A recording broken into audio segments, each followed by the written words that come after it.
What is up? Bit of a different video today. We're going to go over how to get abs and how to maintain them. Summer's coming up, don't got much time, so let's get ready and let's lock in. So we often hear abs are made in the kitchen, not in the gym. Basically what people mean by that is if you are not eating clean and losing weight, your abs aren't going to pop out. So how do we eat? What do we do? You want to eat clean food, right? You want to be in a calorie deficit and you want to make sure you're still eating enough protein to gain muscle. Foods I would recommend, just basically just eat a lot of fruits and vegetables. It's the same thing as if you're just trying to go on a cut, you're going to eat a lot of fruits and vegetables. It's going to fill you up. It's low calories. You get the natural sugars. You get the good carbohydrates in, vitamins, minerals, all that straight from the food. You don't have to worry about supplements or anything like that. You'll be very healthy and well-rounded in your diet. The next thing is just obviously figuring out how to get to that calorie deficit. That's going to come from using a calorie calculator, which I'll put one down in the description below.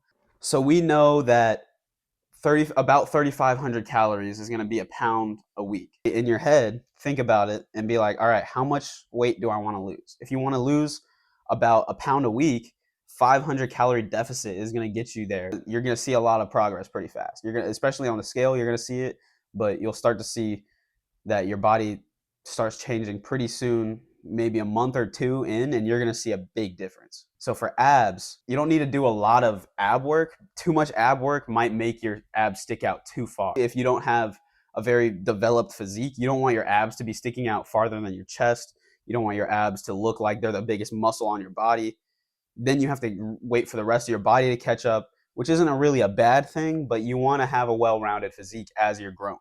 The next thing is ab workouts. I typically don't even work my abs much anymore because when I was overweight and then as I started to lose weight, abs were one of my biggest focus because that's what I wanted to see the most on my body. My favorite ab exercises during that time were literally just doing regular sit-ups, crunches, and then leg raises. Crunches I would feel mostly in my upper abs, and then the lower abs I would feel a lot with the leg raises. So I would just make sure I did both of them pretty often. I would do them probably 3 to 4 times per week, and I did that for months on end. And then I went from looking like I had nothing there to pretty defined abs once I started to get really into the gym without even trying. Now that I work out pretty often and I go to the gym a lot, if I want to hit abs, what I do is a cable crunch because it allows you to load the abs. You can put weight and you can really load the abs and pull yourself down. You're pulling weight. You actually get to feel your abs working rather than just crunching them down doing a sit-up or something. Another one I would recommend is a yoga ball crunch or yoga ball sit-up because it allows you to flex your spine around the ball. What that does is it allows you to stretch your abs out a lot more, which is what we want to do. Obviously, the stretch is what I emphasize with all of my lifts, especially isolation things, because that is where the muscle fibers are getting pulled apart, and that's how we build muscle. If you want to keep your abs, but also be able to gain weight, what do you have to do?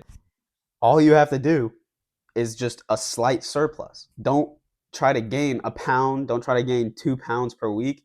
Don't bulk hard. Go for a more of a lean, clean bulk. So obviously, like I said, those clean foods, don't change your diet. Keep eating the same foods, just eat more of them. I would say like a 250 to 350 surplus is all you need. Your abs might get a little bit fluffy, but they're not going to disappear. And that's the number one thing we're trying to do here.